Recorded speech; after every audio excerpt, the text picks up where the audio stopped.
ኣብ ኤርትራ ንባት ኢራን ኣቕፋት ዝምልከት ሓድሽ መምርሒ ከም ዝወፀተ ገሊጹ። መሰረት ካብ ኤርትራ ወፂ ዘሎ ዕላዊ መግለጺ ባንኪ ኤርትራ ኣብ ኢድ ውልቀ ሰባትን ትካላትን ብዘይ ዓቐን ተታሒዙ ዘሎ ባጤራ ብዝምልከት ብ30 ሰነ 2026 ጽኑዕ ሕጋዊ መተሓሳሰቢ ኣውፅኡ ኣሎ።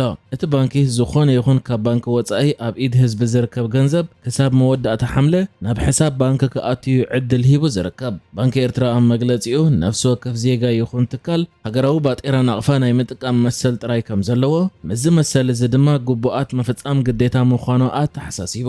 ብተወሳኺ ድማ ሃገራዊ ባጤራ ካብ ባንክታት ወጻኢ ኣብ ኢድ ውልቀ ሰባትን ትካላትን ብዘይ ዓቐን ንዘይተወሰነ ግዜ ክትሓዝ ሕጋዊ ከም ዘይኮነ ኣጠንቂቑ ኣሎ።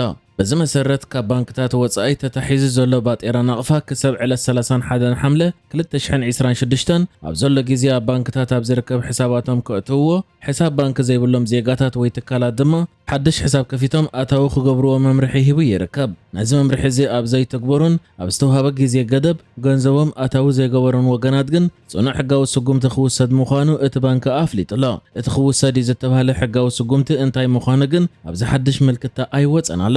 እዚ ድሕሪ 10 ዓመት ንሃገራዊ ባጤራ ዝምልከት ሓድሽ መምርሒ ባንኪ ኤርትራ ዝወፅእ ዘሎ ኣብ ኤርትራ ንነዊሕ ዓመታት ከቢድ ቁፅር ሸርፍን ምንቅስቓስ ገንዘብን ተጠቃምነትን ኣብ ፀንሓሉ ግዜ እዩ። ከም ዝከር ባንኪ ኤርትራ ኣብ ሕዳር 2015 ንባጤራ ናቕፋ ብዝምልከት ዲዛይን ድሕሪ ምቕያሩ ኩሉ ኣብ ኢድ ህዝቢ ዝነበረ ገንዘብ ናብ ባንኪ ክኣቱ ምግባር ይዝከር። እቲ ኣብቲ እዋን ዝተወስደ ስጉምቲ ንዘይሕጋዊ ዝውውር ገንዘብ ንምቁፅፃርን ንቆጠባዊ ምርግጋእን ተባሂሉ ዝተገብረ ምዃኑ ተሓቢሩ ነይሩ እዩ። ካብቲ እዋን እቲ ኣትሒዙ ድማ ዝኾነ ኤርትራዊ ዜጋ ካብ ናይ ገዛእ ርእሱ ሕሳብ ባንኪ ኣብ ወርሒ 5,000 ናቕፋ ጥራይ ንኸውፅእ ዝፈቅድ ጽኑዕ ቀይዲ ተነቢሩ ጸኒሑ እዩ። እዚ ጽኑዕ ቀይዲ ኣወጻጽኣ ገንዘብ ኣብ ልዕሊ ንግዳዊ ምንቅስቓሳትን መዓልታዊ ናብራ ህዝብን ጽልዋ ክፈጥር ከም ጸንሐን ቆጠባዊ ንጥፈታት እውን ከም ጸለወ ቆጠባውያን ተንተንቲ ክገልጹ ጸኒሖም እዮም። ከም ዝፍለጥ ኤርትራ ሓንቲ ካብተን ጽኑዕ ቁፅር ስርዓታት ባንኪ ዘለወን ሃገራት ኣፍሪቃ ኮይና ኣገልግሎት ኤሌክትሮኒካዊ ባንክታት ወይ ብኢንተርኔት ዝሰርሕ ስርዓተ ባንኪ ብዘይምህላው ጥረ ገንዘብ ንመብዛሕትኡ መዓልታዊ ንግዳዊ ንጥፈታት ህዝቢ ዓብሊልዎ እዩ ዝርከብ። ኤርትራ ብትካል ሰብኣዊ መሰላት ውድብ ሕብረት ሃገራት ኣብ ልዕሊኣ ዝተመዘዘ ፍሉይ ራፖርተር ዘመነ ስልጣኑ ከበቅዕን ዝህቦ ዘሎ ጸብጻባት ድማ ካብ ሓቂ ዝረሓቐ ምዃኑን እቲ ትካል ከዓ ማለት ትካል ሰብኣዊ መሰላት ውድብ ሕብረት ሃገራት ኣብ ዶባት ኤርትራ ዝዓርድ ዘሎ ዓብይ ፀጥታዊ ሓደጋ ዝኾነ ሓይሊ የዒንቱ ዓሚቱ ሸለል ብምባል ኣብ ልዕሊ ዝተሰንዐን ግዜ መባኸኑ ዝኾነ ጸብጻባት እዩ ግዚኡ ዝሕልፎ ዘሎ ኢላ። ኤርትራ ነዚ መግለጺ ሂባ ዘላ ሚኒስትር ጉዳያት ወጻኢ ኤርትራ ዑስማን ሳልሕ ኣብ ኤርትራ ንዘለዉ ቀወምቲ ኣምባሳደራትን ዲፕሎማሰኛታትን ኣብ ዝሃቦ መብርሂ እዩ። ሚኒስትር ወጻኢ ጉዳያት ኤርትራ ዑስማን ሳልሕ ኣብቲ ምስቶም ቀወምቲ ኣምባሳደራትን ዲፕሎማሰኛታትን ዝገበሮ ርክብ ኢትዮጵያ ኣብ ዶባት ኤርትራ ዓብይ ሓይሊ ትዕርድ ኣላ ክብል ገሊጹ። ኣብቲ መግለጺኡ ሚኒስትር ወጻኢ ጉዳያት ኤርትራ ዑስማን ሳልሕ ኣብ ውሽጢ ገዛኢ ሰልፊ ኢትዮጵያ ዝርከቡ ላዕለዎት ሓለፍቲ ኣብ ልዕላዊ ዶባትና ከቢድ ወተሃደራዊ ቅርጽታት ብንጥፈት ብምውዳብ ኣህጉራዊ መድረኻት ተጠቂሞም ድማ ንልዕላዊ ግዝኣታት ገማግም ባሕሪ ኤርትራ ዕላማ ዝገበረ ሓደገኛ መግለጺታት ብምሃብ ነቲ ኣብ ቀርኒ ኣፍሪቃ ዘሎ ልዕላዊ ዶባት ብጉልባብ ኣፍ ደገ ባሕሪ ንምጥሓሱ ይጽዕሩ ኣለዉ ኢሉ። ኤርትራ ኢትዮጵያ ኣብ ዶባታ ዓብይ ሓይሊ ትዕርድ ከም ዘላ ክትገልጽ እዚ ናይ መጀመርታ ኮይኑ ንሰልፊ ብልጽግና ድማ ብሽፋን ኣፍ ደገ ባሕሪ ልዕላውነታ ንምጥሓስ ባህጊ ኣለዎ ብምባልያ እትኸስስ ዘላ። ሚኒስትር ጉዳያት ወጻኢ ኤርትራ ዑስማን ሳልሕ ቅድሚ ዓመትን 4 ወርሕን እውን ምስ ቀወምቲ ኣምባሳደራትን ዲፕሎማሰኛታትን ተራኺቡ ብዛዕባ እቲ ብወገን ኢትዮጵያ ዝመጽእ ዘሎ ምትኹታኽ ኣመልኪቱ መግለጺ ሂቡ ነይሩ እዩ። ኣብዚ ናይ ሕጂ መግለጺኡ ግን ኣባላት ሰልፊ ብልጽግና ዝኾኑ ላዕለዎት ሰበስልጣን ኢትዮጵያ ኣብ ልዕላዊ ዶባት ኤርትራ ከቢድ ወተሃደራዊ ቅርጽታት ብንጥፈት ይዕርዱን ይተኽሉን ከም ዘለዉ ድሕሪ ምግላጽ ኣብ ኣህጉራዊ መድረኻት ድማ ንልዕላዊ ግዝኣታት ገማግም ባሕሪ ኤርትራ ዕላማ ዝገበረ ሓደገኛ ዝኾነ መግለጺ ብምሃብ ነቲ ኣብ ቀርኒ ኣፍሪቃ ዘሎ ዶባት ብጉልባብ ኣፍ ደገ ባሕሪ ክጥሕስዎ ይደልዩ ከም ዘለዉ እያ ከሲሳ ዘላ። ይኹን እምበር ዝሰፍሐ ክፋል ናይቲ መግለጺ ዑስማን ሳልሕ ኤርትራ ነቲ ብትካል ሰብኣዊ መሰላት ውድብ ሕብረት ሃገራት ዝተመዘዘ ፍሉይ ራፖርተር ከም እትነጽጎን ዘመነ ስልጣኑ ከበቅዕ ከም እትደልን የገሊጹ።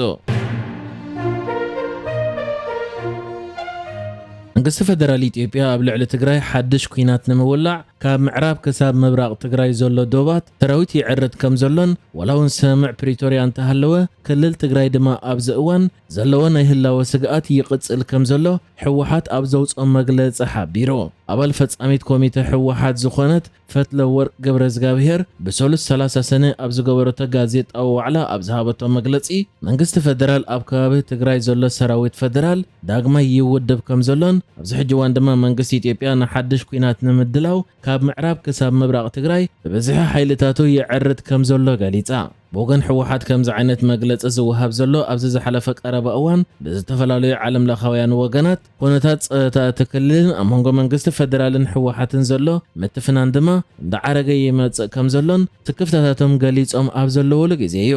ሕጂ ድማ ፈትለወርቅ ገብረእግዚአብሔር ሂባቶ ኣብ ዘላ መግለፂ ስምዕ ፕሪቶሪያ ቅድሚ 3 ዓመታት ንጡፍ ዝነበረ ኩናት ዘብቅዐን ግዜያዊ ምሕዳር ክልል ትግራይ ንምቋም ዘብፅሐን እኳ እንተኾነ ኣብ ልዕሊ ህዝቢ ትግራይ ዝነበረ ናይ ህልውና ስግኣት ግን ቀፂሉ ክትብል ሓቢራ ኣላ። ብተወሳኺ መንግስቲ ፌደራል ቅድሚ ሕጂ ኣብ ትግራይ ናይ ሰብ ኣልቦ ነፈርቲ መጥቃዕቲ ብምክያድ ነቲ ስምዕ ሰላም ጥሒስዎም እምባር እኳ ተገለጸት ብዛዕባ እቲ መጥቃዕትታት ግን ዝርዝር ሓበሬታ ኣይሃበትን። እታ ኣባል ፈጻሚት ኮሚቴ ሕወሓት ዝኾነት ፈትለወርቅ ገብረእግዚአብሔር ብተወሳኺ ሽሞም ዘይጠቐሰቶም ሓይልታት ኣብ ትግራይ ካልእ ኩናት ንምብጋስ ይሰርሑ ከም ዘለውን ዕላምኦም ድማ ቃልሲ ህዝቢ ትግራይ ንምድኻሚ ብምባል ብሄራዊ ክሕደት ፈጺሞም ኢላ ተዛሪባ። ነቲ ኣብ ዝሓለፈ ቀረባ እዋን ብኣሜሪካን ሕብረት ኤውሮጳን ዝተዋህበ መግለፂታት ኣመልኪታ ድማ ዘይፍትሓዊ ክትብል ገሊፃቶ ዘላ ኮይና ዓለም ለኻውያን ተዋሳእቲ ከዓ ንመንግስቲ ኢትዮጵያ ሕቶ ከቕርቡን ፀቕጢ ክገብሩን ከም ዘለዎም ተማጒታ።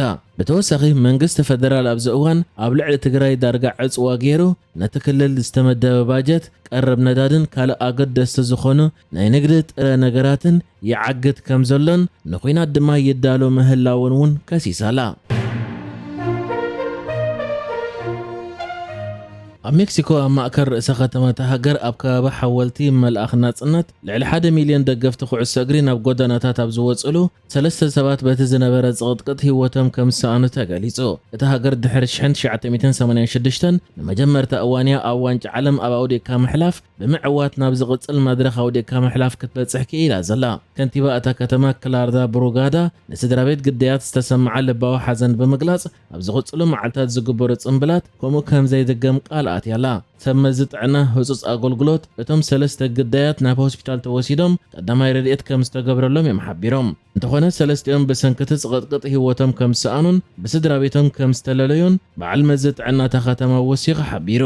ከንቲባ እታ ከተማ እቲ ሞት ምስ ተገልጸ ኣብ ማሕበራዊ መራኸቢታት ኣብ ዝተዘርግሐ ጽሑፍ ደገፍቲ ኩሉ ግዜ ሓላፍነት ብዝመልኦ ብምትሕልላይን ብምትሕሳብን ክጽምበሎ ኣተሓሳሲባ።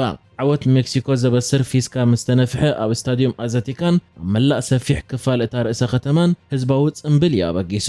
ኣብ ከተማ ሜክሲኮ ልዕሊ 20 ሚልዮን ሰባት ዝነብሩ ኮይኖም እዚ ድማ ሓደ ካብቶም ኣብዚ ዓለም ጽዑቕ ህዝቢ ዝነብረሎም ከባቢታት እዩ ዝገብራ። እዚ ናይ ሰሎስ ዓወት ንሜክሲኮ ናብ ዙር 16 ከተማት ኣውዴካ ምሕላፍ ዋንጫ ዓለም ዘሕለፈ ኮይኑ ዝቕጽል ፀወታ ድማ ኣንጻር ሃገራዊት ጋንታ እንግሊዝ ክኸውን እዩ። ንሕጂ ዝተዳለወ ዜናታት እዚ ነይሩ። ብካልእ ክሳብ ንራኸብ ሰላም ንዓኹም።